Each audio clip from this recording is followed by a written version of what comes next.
Hello and good evening.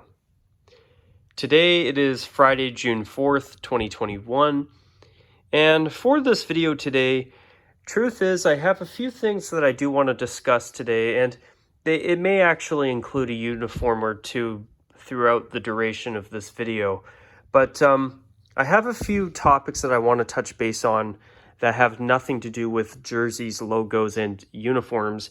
And I thought that what I would do today is I'd put together something extra for you guys if you want to sit down and watch an extra video from me. And I'm going to call this video a Rockzilla's Weekly Roundup special. Now, I said back in April that I'm going to discontinue the weekly roundups. That's still the case, but I thought for today, I'd do something a little extra and talk about some non-jersey logo uniform related topics, and also give you guys an extra video to watch if you want to listen. So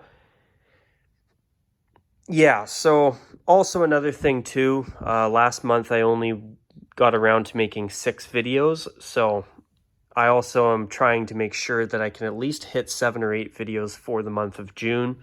And there is something else about that I may just discuss at the end of this video. We'll see if I have time to touch base on it or not. But anyway, the first talking point in this video that I want to get at is I want to discuss the NHL playoffs, and in particular the Edmonton Oilers. Truth is, I gotta be honest, I am still shocked that the Edmonton Oilers could not even win a single game against the Winnipeg Jets. Watching that entire series, I feel like the only time the Edmonton Oilers played a game that was worth a damn was in Game 4 when they were in overtime trying to stay alive in the series. I mean,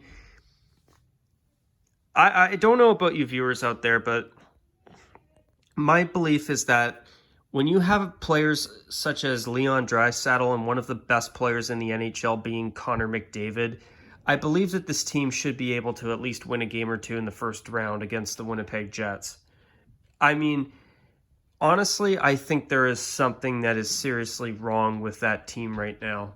And they're going to need to make a change or two. Because if they keep going in this direction, they're never going to make a run. And when you have a guy like Connor McDavid on your team, the team's got to eventually be able to break the slump and finally go on a playoff run. And, you know, when I look at the 4 Canadian teams that made it to the first round, I think that the Oilers would definitely be one of those 4 teams that would have the best chance, one of the best chances of helping us see a Canadian team win the Stanley Cup for the first time since 1993, which was almost 30 years ago since the last time a Canadian team won. But, you know, I'm just shocked. I'm just shocked that the Oilers got swept by the Jets. You know, they're going to need to make some significant changes. I'm actually really shocked, and I'm not going to lie, I'm actually a little bit disappointed, because I think that if there was any Canadian team this year that could make a legitimate run, I would argue it would have been the Oilers. But, you know, obviously they're out. They're golfing. They're done. And if you are an Oilers fan right now, you should be very concerned. Because, you know, I get that the Oilers did get to the second round in the 2016-17 postseason. They did. Which was nice to see at the time. But, you know, ever since then, even last year, when they were able to make that special qualifying round that was created due to the pandemic, bringing the world and the NHL to an absolute screeching halt, the Oilers played the Blackhawks in the qualifying round, and they lost. And this may surprise some of you, but truth is, I actually figured that the Edmonton Oilers, if there was any team that the Oilers could beat, I honestly thought that they had a good chance against the Blackhawks last year, and I was actually surprised that Chicago was able to defeat the Oilers. Now, even though the Blackhawks have picked up some decent players in the past few years, such as Dominic Kubalik and Kirby Dach, that team has been on the decline in recent years. I mean, Jonathan Toews and Patrick Kane aren't the spring chickens they were when they won their 3 Stanley Cups between 2009 and 2015. I mean, do I think that the Blackhawks before those two are no longer Blackhawks? Do I think they could get good enough to get into the playoffs again? I believe that's very possible. They've got enough good talent around them that I think that in a year or two, if they keep building, they may actually be able to be a team that at least makes the playoffs again. I believe that. But I actually believe that the Oilers had a good shot at beating them in the qualifying round last year, and I would even argue that I think that the Oilers should have been able to beat them last year and at least make it to the first round of the playoffs. But, we've actually, and the funny thing is, when speaking of Canadian teams, we were able to see the Vancouver Canucks almost defeat the Vegas Golden Knights in the second round of the playoffs last year. But the Edmonton Oilers have not been able to even get past the first round or an opening round in a playoffs or in a postseason since the 2016-17 season. And I don't know what the Oilers need, but they need to make some changes because, as a Canadian hockey fan, I believe that if there's any team that's got one of the best chances to bring us a Stanley Cup, it would be the Oilers with McDavid as their main pillar of that franchise, him and Draisaitl. But as I say that, though, I think I'm now in agreement with the fans that say that team is too reliant on McDavid and Draisaitl. I agree. I think that they need other players, and they can't just rely on those two to pick up and carry the whole team on their shoulders. So they were a disappointment. And another team that I actually thought could maybe finally make it past the first round for a change was the Toronto Maple Leafs. What happened? They fell apart against Montreal. I mean, they've got players such as Mitch Marner and Austin Matthews and William Nylander. I mean, this team, they've got good players, but I don't know what Toronto needs. They just they get to the first round, and in recent years, their problem has been having to deal with Boston in the first round. Boston has been their kryptonite. But then the one year that they actually don't have to play the Bruins, they still find a way to screw it up. And,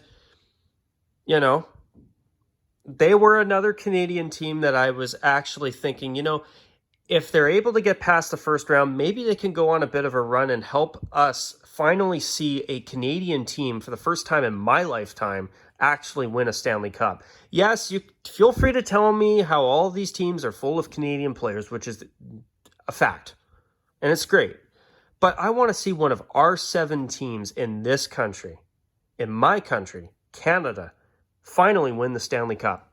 It's been almost 30 years since the last time a Canadian team won the Cup. The last time was back in 93 when, coincidentally, the Montreal Canadiens were the ones who won the Cup that year against Wayne Gretzky's Los Angeles Kings. And Montreal had Patrick Waugh between the pipes back then. I mean, if there's one thing about that Stanley Cup winning team back in 1993, they had a hell of a goaltender between their pipes, or between the pipes for that team. But, speaking of Montreal, it just goes to show with what they've been able to do so far in the playoffs that, even if you're not as good of a team, if you've got a hot goaltender, you've got a shot. You definitely have a shot. And, I got to admit, the fact that they were able to eliminate the Maple Leafs like they did was very impressive. And also, when you look at how great Carey Price has been for Montreal so far, you know. And now that Montreal's up 2-0 on the Jets, I mean, they've really built some momentum since winning against the Maple Leafs. And on top of that, as well, I think what's going on with the Jets as well is the fact that they swept the Oilers and they've had all this off time and they've got rusty. And you know what? If they don't snap out of it in the next game, they're in big trouble. Really big trouble. But, if Montreal moves on, I got to admit, they deserve some praise for their shocking. I'm actually shocked that they've gone this far. And now they're only 2 wins away from being the winner of the North Division in terms of the 4 teams that made the playoffs in that Canadian division. If you told me 3 weeks ago that the Montreal Canadiens would be the team in the North Division to play in the Final Four, I would have thought that you were not being serious, because I would have said it would be between Toronto and Edmonton, and ironically, neither team got past the first round, which is just unbelievable to me. But I will give Edmonton credit for one thing. Even though I think their current third jersey is ugly and it sucks, it was so nice to finally see the Oilers embracing blue again. They wore blue for their home games in the playoffs this year against the Jets. And I hope that's a sign of a foreshadow of a return to either at least wearing blue at home again, or better yet, going back to royal blue, which I think the Oilers have made a big mistake retiring their royal blue and orange uniforms for the new brighter orange and navy blue. I mean, a navy blue jersey based off of the original royal blue one with the current colors would actually look pretty good. And my subscriber Windy City Hockey made a wonderful mock-up of what that would look like, but I would pull that up, but my computer is on the other side of my house, so I apologize. I would go grab it, but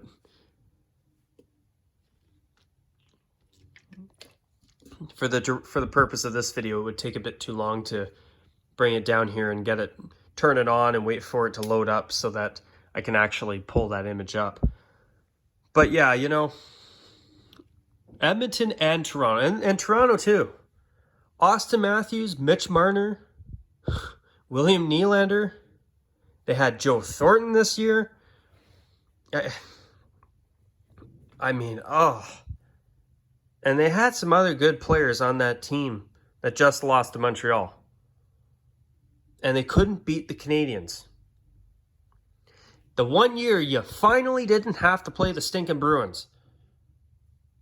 And they lost in the first round again. The Leafs and the Oilers are a pair of teams that need to make some changes. I don't know what those changes are, but I'm absolutely shocked that it's Winnipeg and Montreal playing to determine the final remaining team in the playoffs that's from the All-Canadian North Division. It's crazy. Absolutely crazy. But, speaking of Canadian teams, though, when the final 4 teams are set for the third round, whoever the North Division winner plays, I'm going to be honest, whoever gets to play the winner of the Jets Canadiens has the best chance of making the Stanley Cup final. I believe that the Canadian team, whether it's Montreal or Winnipeg, who wins this series that moves on, is very unlikely to win that round. Which, I mean, it's great that we're going to see a Canadian team in the conference, or in what would traditionally be the conference finals. That's great. I love it. Seeing a Canadian team still in the playoffs after this round is super awesome, in my opinion. But, I think that the North Division has been the weakest division in the NHL this year. I mean, obviously the divisions were tweaked due to travel restrictions and the ongoing pandemic. I get that. But out of the 4 divisions, I would tell you that the North Division is the weakest division. And whoever gets to play the North Division winner after this round in the next round has got the best chance of making the Stanley Cup Finals. I would put my money on that team playing the winner of the Montreal-Winnipeg series to go to the finals. You know, I hate saying that, but that's what I think. I think whoever the Canadian or North Division winner is at the end of the first 2 rounds of the playoffs doesn't stand a chance in the next round. You may think I'm crazy, and if you do, I understand, but I don't think whoever they play does not stand a chance. Or, sorry, whoever plays the Canadian team does not stand a chance against. I don't see a Canadian team playing for the Cup this year. That's for damn sure. But you never know. I could be wrong, but I don't think I will be. I really don't. I'm sorry, guys. I say that as a Canadian hockey fan who would just love to see either Winnipeg or Montreal win the Stanley Cup this year over anybody else. This country is long overdue to have one of our 7 teams finally win the Cup. I'll take Winnipeg or Montreal happily. But yeah. Also, speaking of the NHL, I got to say one thing. I'm really happy that the Buffalo Sabres are finally getting a first overall pick. That team has been a dumpster fire for a long time. I really feel for their fans, and I hope that whoever they draft can help them not be a dumpster fire of a team for much longer and get them out of this dumpster fire that this Buffalo Sabres team has been for too many years now. Actually, oh dear, where did I put my water cup? Oops. But I needed that. Speaking of the NHL draft, though, I got to be honest. I'm really choked that the Seattle Kraken are getting the 2nd overall pick. I mean, are you kidding me? A new team on the block just shows up and, oh, we get the 2nd overall pick? I think it's ridiculous. If you're a new team, you should have to start at the last pick, with the last pick in the first round. And you know what? If they move up in the draft pick, that should be after playing 1 season in the NHL. I think you should have to pay your dues before you're given a top pick on a silver platter, for Christ's sake. I mean, it's not fair. Every single team below Seattle on the drafting order, all of the other 30 teams just got screwed over. In my opinion, if a new team is in, not by relocation, but by expansion, they should have to start their first draft as the final pick in the first round. They should always get last pick for the first year. Then after that, they're part of the league like everybody else. But it's just so unfair, you know? And then they're going to have an expansion draft, and they're going to get to do the things that the Golden Knights have been able to do. And next thing you know, yeah, I get the idea that the NHL wants to have their new teams be competitive right away. I get where they're coming from. I see their side. But I'm sorry, I don't think it's fair that a new team comes along and all of a sudden, bam, they can acquire all these great players, and next thing you know, bam, they're a great team. Now, I know the Golden Knights have been a golden anomaly. They have been. I mean, Marc-Andre Fleury, they got him. They've been able to build a great group of players. You know, the Vegas Golden Knights have really done... George McPhee, they've done such a great job assembling that team. There's no question. Do I think that the Seattle team is going to be able to do exactly what the Golden Knights have done?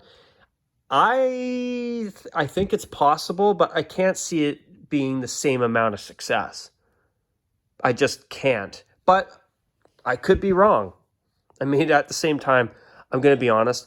I don't want to see the Seattle team with a bad name. They shouldn't have picked Kraken either, in my opinion. Even though their logo was shockingly really well done, I have to admit. But, you know, with the Seattle Kraken, I don't like this expansion draft process that the Golden Knights were able to use to pull all these strings and get all these players on there that actually ended up being really good. Now, it's the other 30 teams' faults for giving certain players away and then making them have something that they want to prove to everybody. And then next thing you know, they're playing for the Stanley Cup against Washington. Thankfully, they lost that. Sorry, Vegas, but I don't like the idea of a new team coming in and just winning the Stanley Cup. I'm sorry, but that's just how I feel. Same with you folks out in Seattle that are going to be able to have a team of your own finally after too long. It's been too long. You guys should have had a team a long time ago.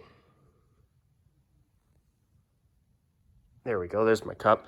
But yeah, it's, I'm sorry, but the fact that a brand new expansion team gets a second overall pick this year and every other team below them just got screwed by one spot because of Seattle. To me, it's not fair. And another thing, too, speaking of the draft, I don't like the draft lottery.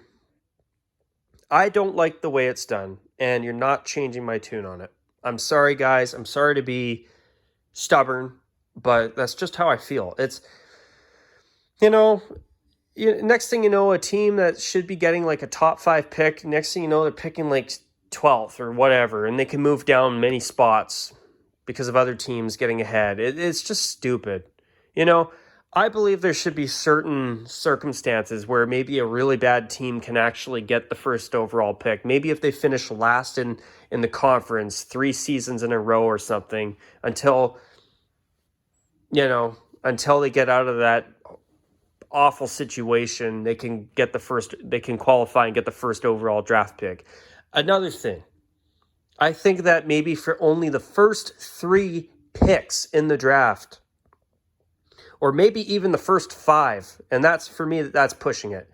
There should be a lottery for those picks. And then after the top 3 picks are determined by a lottery, you have your first pick, and then you do a draft lottery for the second pick, then you have a lottery for the third pick. And then after that, all the remaining seeds in the first round are determined based on where all the teams across the NHL finished in the standings. And then, of course, you have your little changes because of teams getting a first round pick from another team, for example. Like maybe you have your top 3 picks done by a draft lottery, and then say Ottawa is the worst team after those 3 teams, so they get the 4th pick overall, and maybe they've got the 23rd pick overall because, as a random example, the Arizona Coyotes traded their first round pick to Ottawa for a player. But I'm just saying, I just don't like the system. Sorry for rambling on about the draft, but that's how I feel. Maybe if they want to do like a lottery for the first 3 picks, all right, I think that's fair. That is a good incentive to avoid, tanking. That's the word. But, anything more than that, I think it gets a bit excessive. I don't like the system the way it's done. I'm not going to lie. I think it's a little bit unfair. And I do think that when a new expansion team comes into the fold, you know what? They should be the last pick in the first round. And the last pick in every round for the first draft that they're in. You got to pay your dues. That's how I feel. But anyway, the other final thing I want to talk about too is Team Canada at the World Hockey Championship. I can't believe that Canada crapped the bed as badly as they did. They went, I believe, 0-3 to start the World Hockey Championship this year. Then they won over Kazakhstan. They won over Norway, then they defeated Kazakhstan, and then they defeated Italy. And then they played Finland in the final game of the round robin, and because they were able to drag the Finns to overtime and they lost in a shootout, on the condition that the Germany-Latvia game did not go to overtime, Canada was able to get into the quarterfinals by the skin of their teeth. And then, I don't know how it happened, But yesterday, Canada somehow upset the Russians that looked excellent in the round robin. They upset them 2-1 in overtime. I mean, that's incredible. But, Canada has to now defeat the United States to go play for the gold medal tomorrow. And with how good the Americans have played overall, and the fact that the Americans spanked Canada in the round robin, like 6-1, I believe, there's no way Canada's defeating the U.S. tomorrow. I can't see it. And you know what? If Canada does somehow defeat the Americans tomorrow, I'm buying a lottery ticket. Seriously, no, really. I'm buying a lottery ticket if somehow the Canadians beat the Americans tomorrow. I mean, I'm still in shock that Russia lost to Canada. I thought that Canada was not going to be able to beat the Russians. I mean, I think a lot of people would agree with me because, you look at our bloody Canadian team this year. They started off terribly, eh? They were bad. I mean, they barely finished with an above 500 record. They went 3-3-1 in the round robin and got to the quarterfinals by the skin of their teeth. And then they play a decent Russian team, the first place team in the other group, and they upset them in a shootout. Now, I know one thing. If the Americans win tomorrow and they win the World Hockey Championship, I think they better thank the Canadians for taking out the Russians, because that definitely made their path to gold a lot easier. But, the Americans have done really well. The Swiss have actually been pretty good too. So, who's playing? Who the hell is playing in the games tomorrow? I think it's Switzerland and Germany for the other game, and it's Canada and the United States in the other one. I just don't see Canada defeating the Americans with how the Canadians have played in the tournament so far. But with that win against Russia yesterday, I mean, you never know. But I'm telling you right now, I wouldn't even consider betting on the Canadian team to win against America tomorrow. I just don't think they stand after their performance in the round robin and the way the Americans spanked them in that first matchup against them. I would be shocked if the Canadians won tomorrow. In fact, I'll buy a lottery ticket if Canada somehow wins. Seriously. I mean, I'm shocked that now Canada not only is playing the Americans in the semis tomorrow, but they actually still have a shot at winning a bronze medal if they lose tomorrow. That's crazy. I was concerned they weren't even going to crack the quarterfinals this year. But they did. Thanks to Germany beating Latvia in regulation. Thanks, Germany. And then, I don't know what's more shocking. The Oilers, the Oilers being swept by the Jets is more shocking than Canada making the quarterfinals by the skin of their teeth and somehow defeating the Russians in overtime 2-1. It is more shocking, but still, very shocking nonetheless. That Canada actually beat the Russians yesterday. I thought Russia was going to win. I thought after they got that first goal just before I went to work the other day, I was like, you know what? Yeah, Canada's, it's great to see them in the quarters, but Russia's a better team. And then when I come home from work, I look at my phone and I'm like, wait, what? No. And then I looked again, I'm like, woohoo! You gotta be kidding. Yeah, you could say it wasn't just the fact that I'm on an extended weekend right now because I took some time off work, but it's not just that I was excited about yesterday. I honestly, that Canada upset was more exciting to me. Let's just say my work schedule for next week when I come back is a little bit crazy. Yeah, some long days, that's all. But anyways, and speaking of Canada, I noticed that they have not been wearing their red jersey with all the black on it, the black heavy mediocre jersey they've had for the past few years. They've been wearing that heritage uniform instead. And, you know, hey, Canada, I mean, all you need to do is add some white accents to that red uniform, your main one, and it's actually all right. I mean, white stripes with some black stripes surrounding each white stripe on the arms would make that uniform fairly decent. And another change I would even make is maybe even getting rid of the black shoulder yoke. That would really brighten it up. But anyways, guys, after half an hour, I talked longer than I planned, but oh well. I'm just glad that I was able to make this video. If anybody has stuck around or bothered listening and have made it this far, I hope you have enjoyed this video. If you've got any comments on anything I've said in this video, you feel free to comment down below. And until my next video, you guys, as always, take care. And as usual, bye for now.